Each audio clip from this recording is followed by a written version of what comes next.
Hello, you. Yes, you.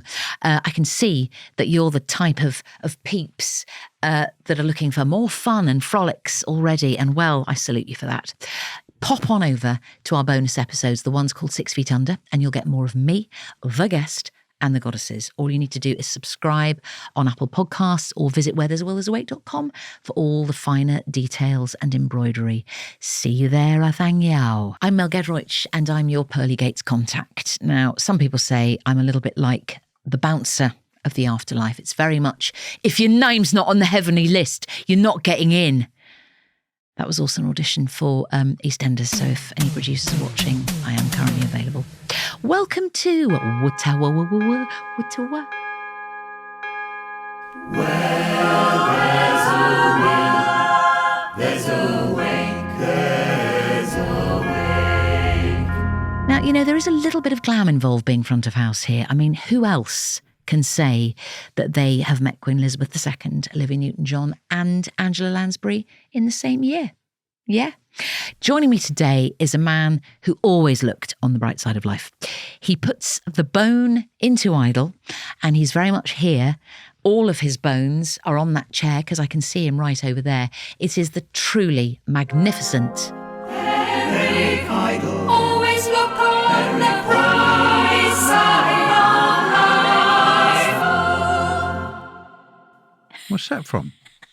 That's been composed specially for you, Eric. Especially? By the Rathbones. How very sweet. I know. They're a family group and they do that sort of thing amazingly. That's lovely. And did you hear they sort of wove in, look on the bright side, especially because it's you. That's all I heard. Did you? Yeah.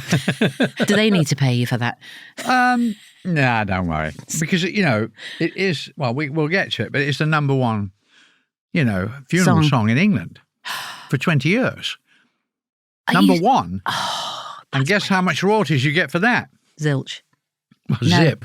When did you last pay for a funeral? But I love it that it is that. That's amazing. Isn't it great? That's amazing. I find it very moving, actually. Yes, I do as well, It's very sweet that people, you know, they want to sing that, as, you know, for their friends and relatives as they go. And often people request it, you know, older people request it. So I want that sung at my funeral. Would you have it at yours, Eric? Sit on my face. But then I'm married to a girl from Chicago. But I'm sorry. Did you thought I could say anything? Did you say shit on my face? No, I sit did on my not. face. And by the way, that is a song. A Python Sit on my song. face. Yeah. Yes, I know. You know. My brother is 8 years older than me, and I grew up, Eric, listening to those records on a ruddy loop. I'm sorry. No, it's key. It's formed a big part of my DNA. Well, but you don't want to hear that. It's quite dull. People want to say that to all the time. Sit on My Face was actually a wartime song. Yeah. Vera Lynn. Sing as we go and watch the world go by, love. You know, so that's the tune. Yes. I just nicked it and then, well, gets paid for it. But I wonder if Vera ever knew. I bet she did. Because the odd thing about that song is Maggie Smith was making a film with Michael Palin, and she would not start the day's filming until the entire crew sang "Sit on My Face" and "Tell Me That You Love Me." And she gave me a big leather version all printed out at the end as a gift, which is very sweet. For the moment, Eric, we're going to leave this because there's some lovely brand new little things that people might want to sell you. They'll lay them out in a sort of stall, so have a look what they've got.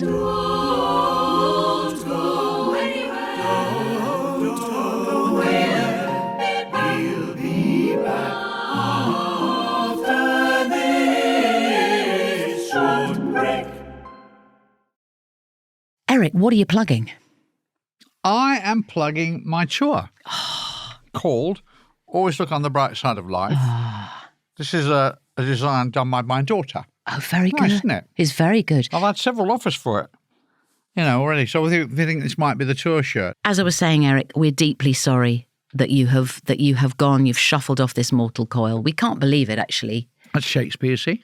Exactly. Yeah, absolutely. Absolutely. I always wondered if it was a contraceptive device. Mortal coil. Yeah. Would you take off the mortal coil a minute? I'm getting excited. I'd love to know, Eric. Yes. What you were eating before you died. Let's have a little drill down into.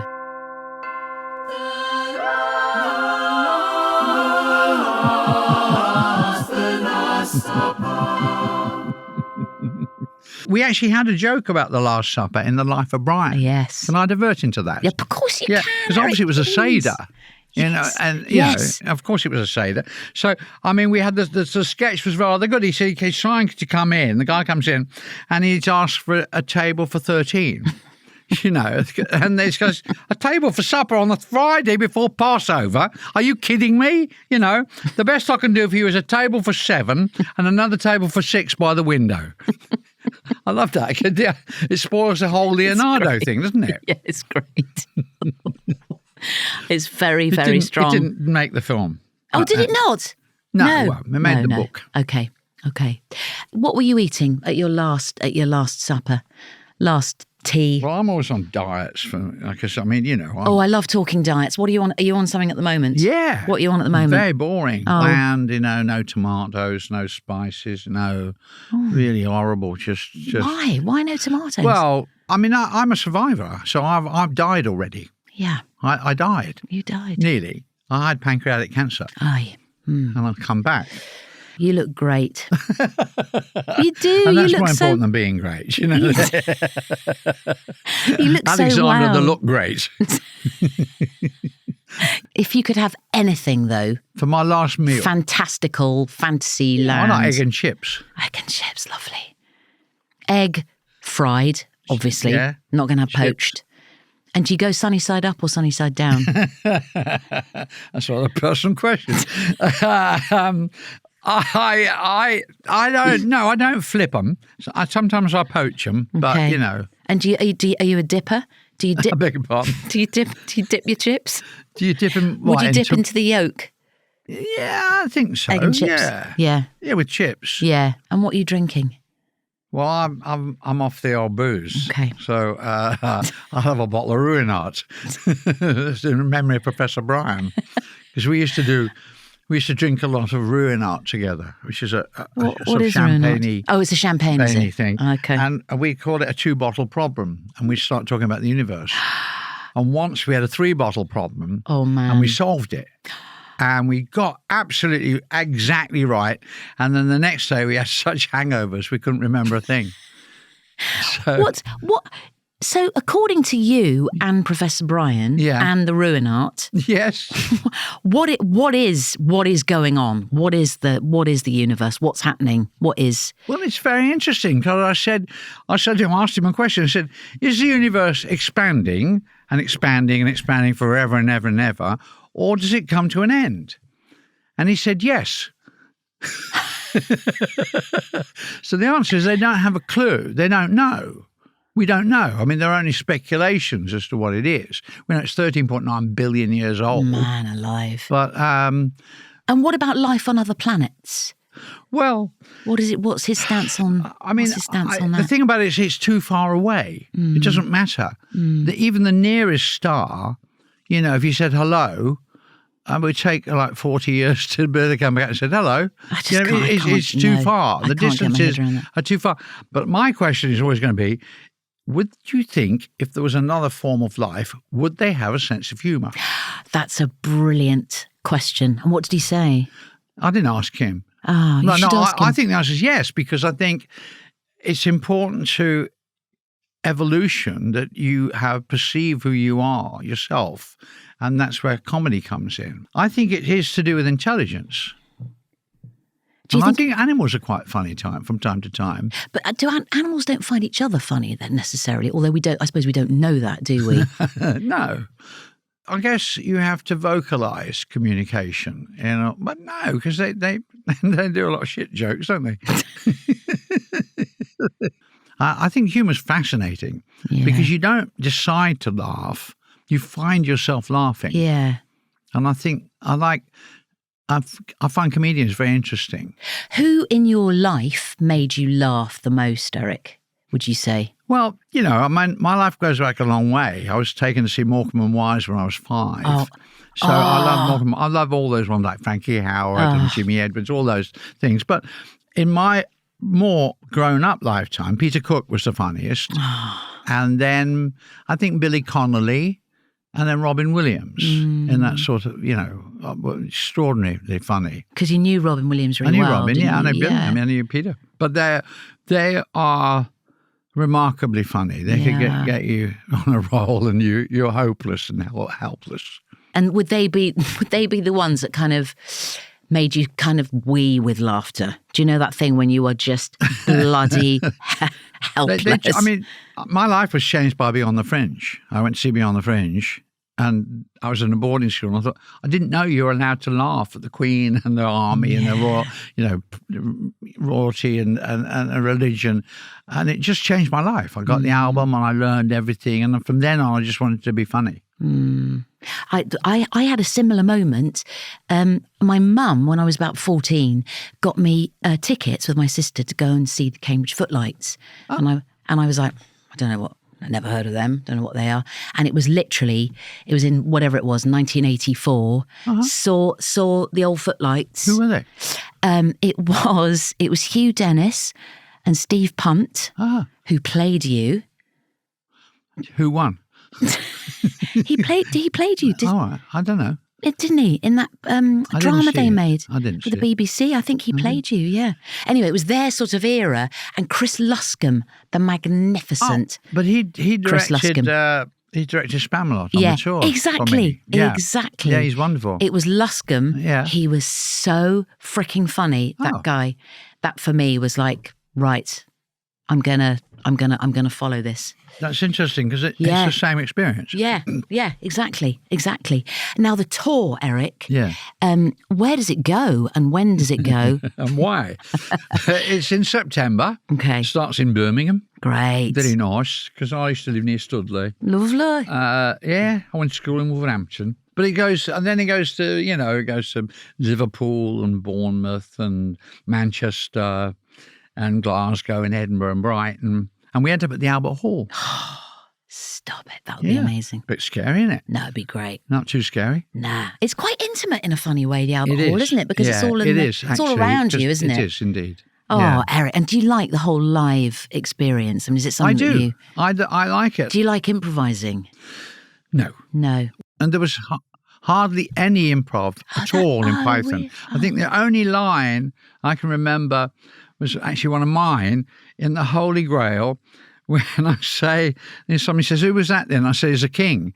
He says, how do you know? He said, he hasn't got shit all over him. And that was an improvised line. But by and large, we stuck to the script. Yeah. Completely. Now, Eric. Yes, sir. We talked a little bit about the Old Supper, egg and chips. Yes, the Last Supper. It's a great choice. I'd like to hear Yes. a little bit more about... The death.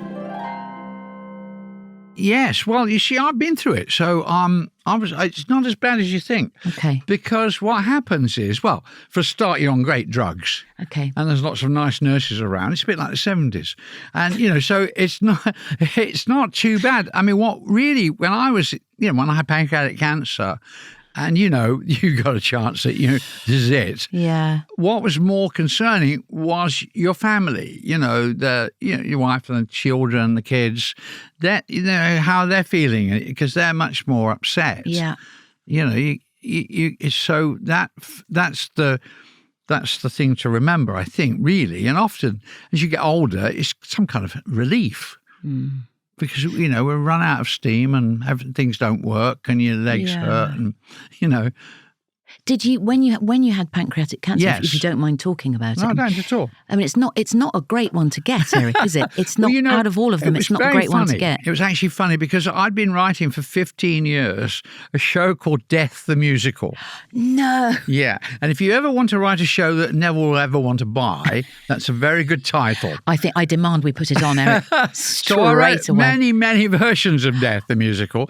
And I took my doctor, he took me to the Dodgers, and I said, look, I've got to get rid of a character very quickly. What's the best thing to do? And he said, pancreatic cancer, every time. You may only have 3 weeks. So I said, oh, thank you very much. I wrote it down. And then 12 years later, I'm with the same doctor and we're looking at a screen and I say, what's that? And he says, pancreatic cancer. And I laugh because it's hilarious. Because it's funny. The play was about somebody writing a play about death, you know, who then discovers he's dying. That was the basic plot of the play. And then to suddenly find from the same doctor that you've got it. But luckily for me, he was very clever and he diagnosed it through a blood test. Right. And so it was still intact. Early doors. Really early doors. Yeah. And he got me in within 10 days. And this brilliant surgeon whipped it out. And that was, 2019. So I'm still here, yeah. Whoa. I know. And did you, it must have made you feel differently about life after that. You feel you had a reprieve. Yeah. So every day is like a gift. And that's how your life should be, I believe. Yeah. I mean, George Harrison definitely was my guru, really. Oh. He would, that was definitely, because he cheered me up. I was going through a miserable period of life, approaching divorce.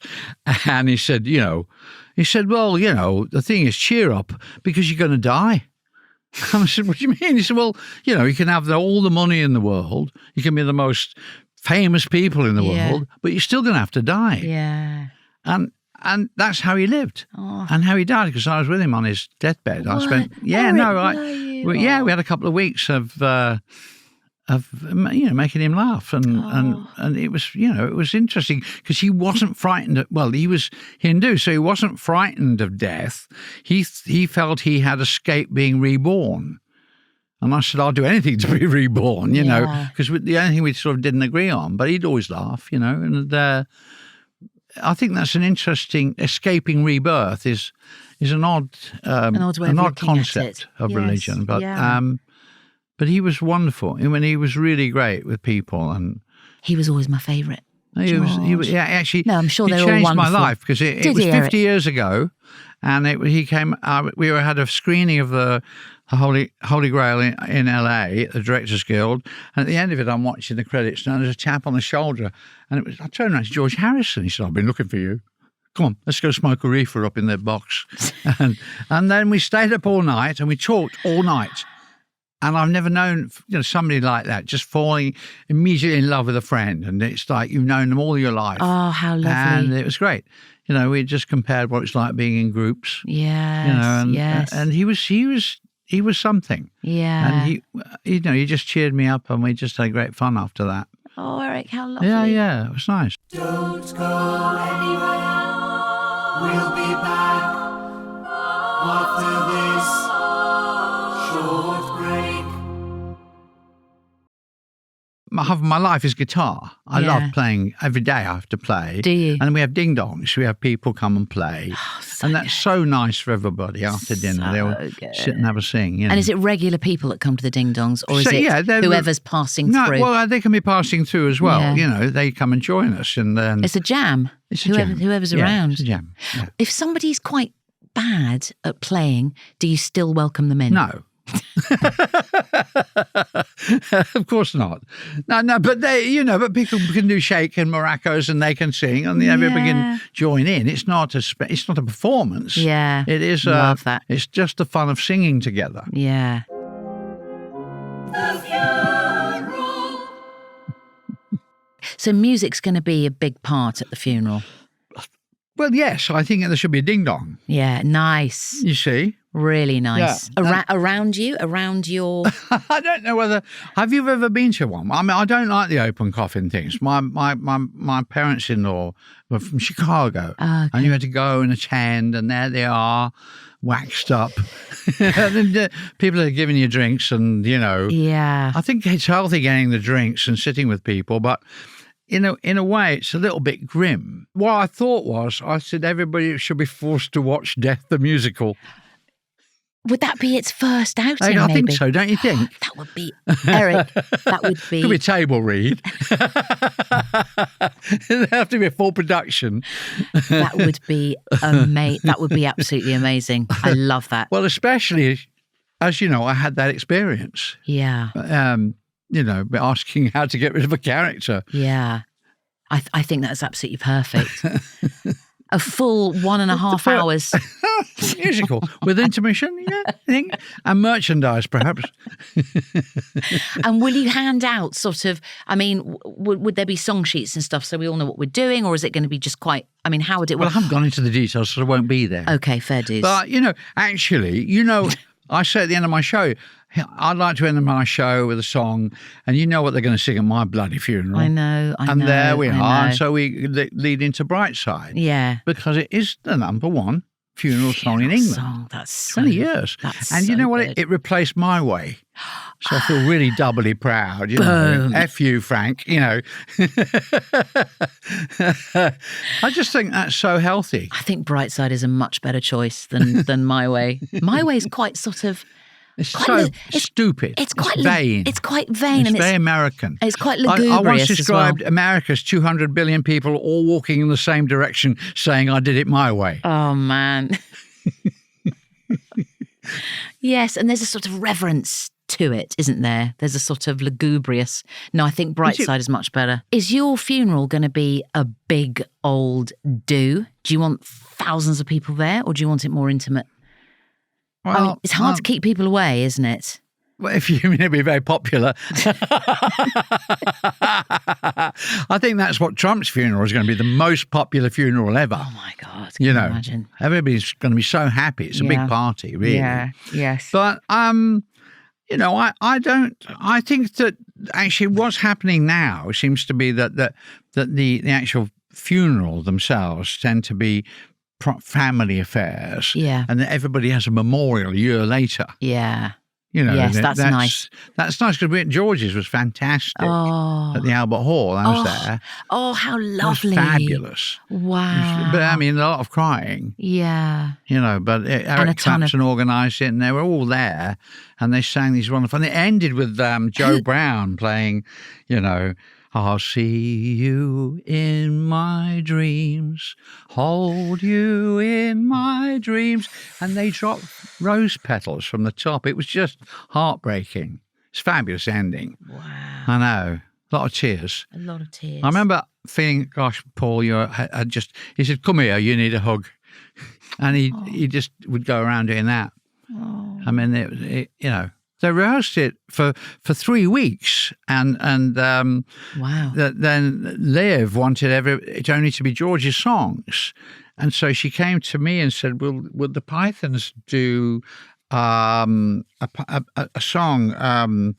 Oh gosh, I forgot which one it was now. It's one of the very strange ones, but Little Piggies.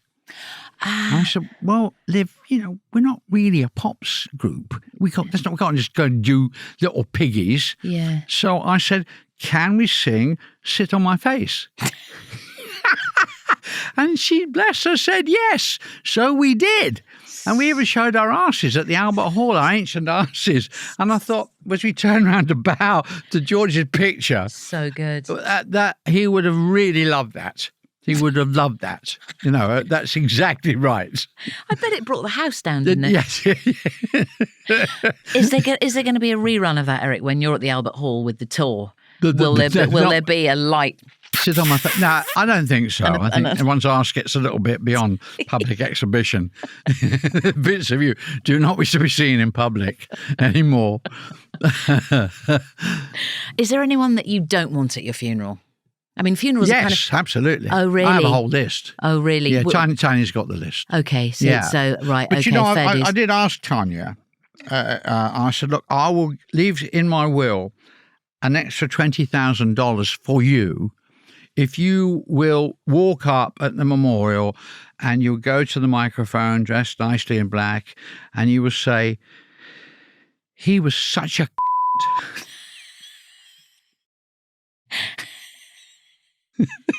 She's still considering the money. I think she asked for more money. For 20 grand, surely. I mean, yeah, exactly. That's pretty good, Eric. That's marvellous.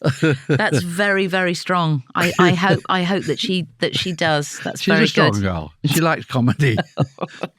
Now, we talked about the funeral. A little bit more detail on the funeral. You said that you said that maybe you don't like that whole sort of open coffin vibe. So are you saying go for I mean, are you going to go for the sort of standard wooden, with a lid At one vibes? point, I wanted to pay for fireworks. Oh, nice. So I thought I'd give everybody a bit of a show. And I think I'd like comedians. I think, most of the comedians I love are dead. Okay, they can be there. I mean, they can be there, I suppose, in some way. I mean, I think Robin would be the best. Nobody would take the moment and make it more funny, irresistibly funny, I think. I think he was a kind of Einstein of comedy. He was kind of a genius. He can make you laugh about almost anything. Wow. Was he quite tiring company to be with? Was he one of those people that was always He was, making it took jokes? a long time to know him before he would stop trying to be funny. Okay. You had to really know him, and then you could have conversation. But also, if you were at dinner with him, he couldn't resist getting up and going to tell another table and making them laugh, and then come back and sit down. It was sort of slightly obsessive about it. Yes. Yes. I never feel the compulsion to be funny all the time. No, exhausting. Yes. Also, it's not necessary. Yes. But I do. I mean, the people I love were always very funny. I mean, like Jonathan Miller. Both funny and philosophical. Yeah. Mike Nichols. Yeah. Fantastic. Yeah. Really great people. Yes. And Elaine May is probably the funniest person ever. Oh, Elaine May. And she spoke at Mike's funeral, made us all laugh. Oh, wow. His memorial, yeah. Gosh. She's a writer. Yes. But And also performer. improv. They did improv, the two of them. Sure. Yeah. Wow. Oh, so many good people. So many good people. The will and the wake. Let's start first off with your will. I know that you've offered 20 grand to Tanya to drop the C-bomb.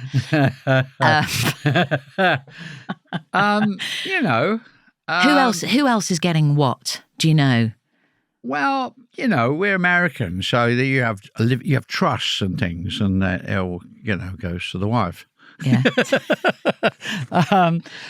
So I don't know. I don't think money's very good for people.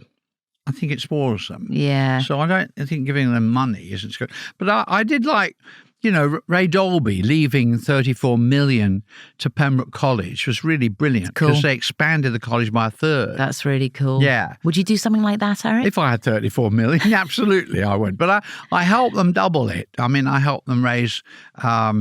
The master managed to make them put up 16 million more, and then they doubled it. So they made this huge place. Yeah. Which is a beautiful thing to do. Amazing. Yeah.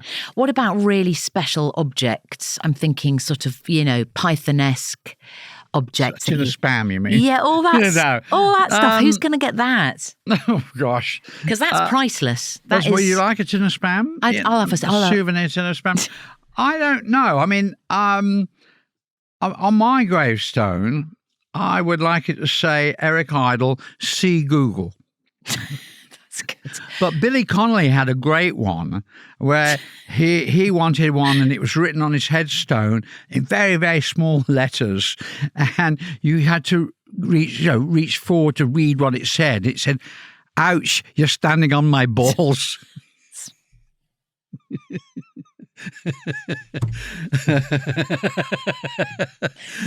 That's really strong. That's so funny. Yeah, that's But brilliant. nobody has headstones anymore. No, People aren't no. buried. There's not room to bury people anyway. Do you want a headstone, Eric? Be quite fun, wouldn't it? Yeah, but where? Quite You nice. know? In France, en français. Well, en français, ouais. Well, oh yes, that would be nice, yes. Ici, Eric Idle.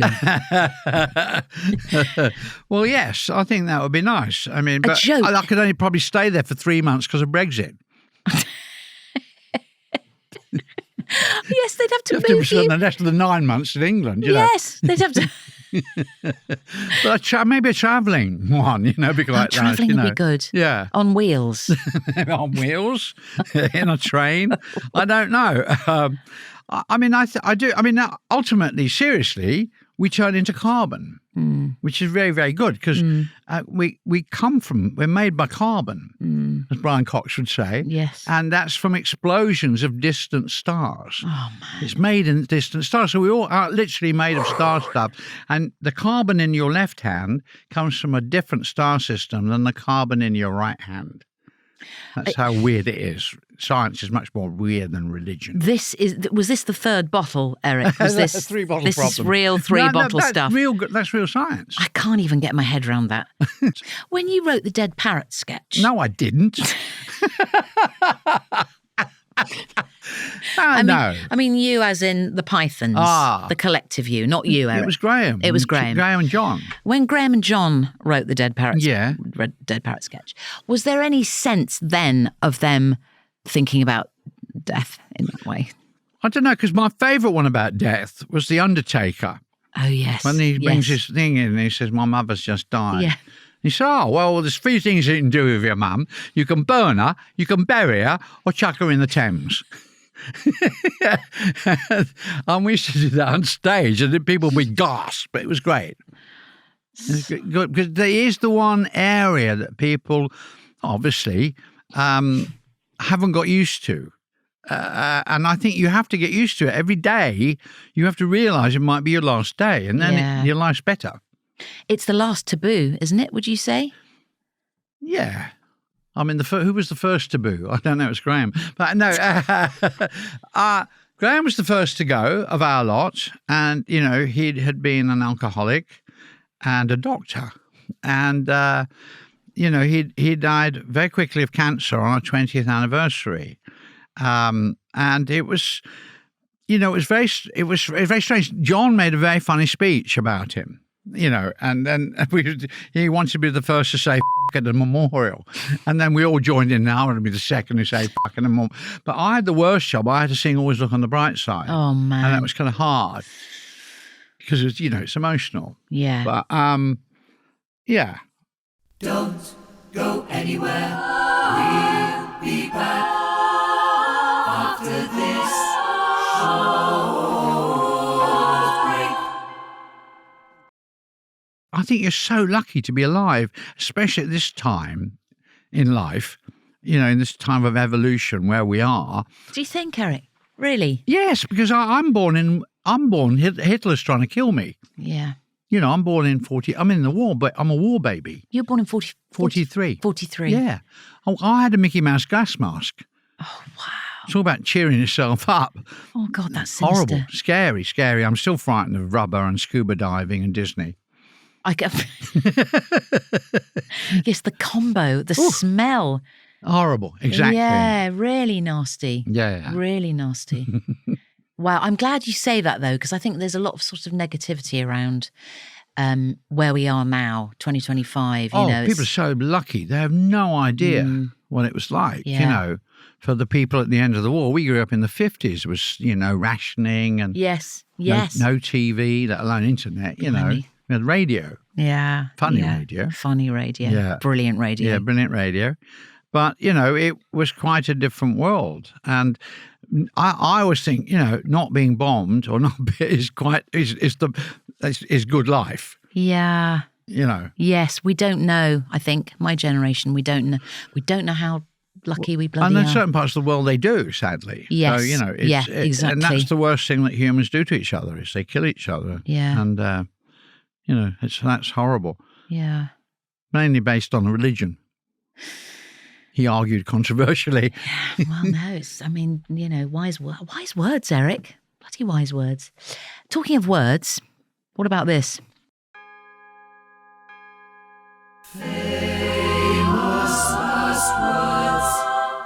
I was in Soho a long time ago, and somebody came out of the Groucho Club and he said, Eric Idle. I said, yeah. He said, I've just been writing your obituary for the Daily Telegraph. Oh, no. No. I said, really? How nice. And I said, well, I can tell you what my last word's going to be. And he said, what? I said, say no more. Oh, brilliant.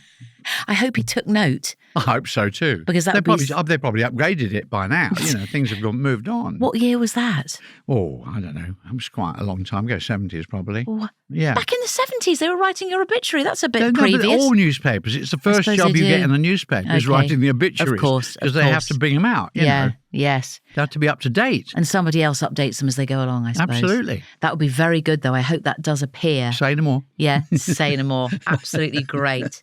It's been so brilliant talking to you, Eric. Oh. And the listeners, our amazing community of deathlings, are going to absolutely... Deathlings. The deathlings. They're going to dig this. And Death the Musical, yeah? Are we in? We're going to crowdfund it, Eric. All right. And a bit to pancreatic cancer research, please. Oh, yes. Spin, spin, spin, spin for your sins. Spin for your sins, Eric, please. Just do that, do I? Yeah, if you spin I it don't round... believe in sin, by the way. I think it's bollocks. Oh, really? Yes, yes. Really? Yeah, remember that the last laugh, I say, even in Always Look on the Bright Side, it said, forget about your sins, give the audience a grin. Remember, it's your last chance anyhow. So does that mean you never feel guilty for anything? Oh, because I was at boarding school, you were guilty for everything. So in the end, you thought, oh, fuck off then. I mean, I'm not guilty of that. I'm not. I don't think, I think sin is a way of keeping you feeling guilty and repressed. Feeling bad. I think it says, I think it's a con. Wow. Ooh. No, I love it. Bold idol. So I'll be bound to go to purgatory. Bold idol. There's no good end here, is there? Well, I think there's a reborn in there somewhere. Reborn. Yeah. But they mentioned that. I know, tiring. Yeah. Tiring. Anyway, I get. See how that goes. To find out where Eric does end up, there's jeopardy, there's drama in this podcast. I hope you appreciate that. Join us over on our adjacent, as all the kids are saying, adjacent, bit of an overused word at the moment, adjacent podcast, 6 Feet Under, and we will find out where Eric Idle does stay forevermore. Thank you very much. You're listening to Where There's a Will, There's a Wake with Mel Giedroyc. The senior producer's Charlie Morell, and the producer is Naya Dio, otherwise known as the Goddesses. The engineer is Matthias Torres. The assistant producer's Rani Prescott. The production coordinator's Eric Ryan. And the executive producer is Ollie Wilson.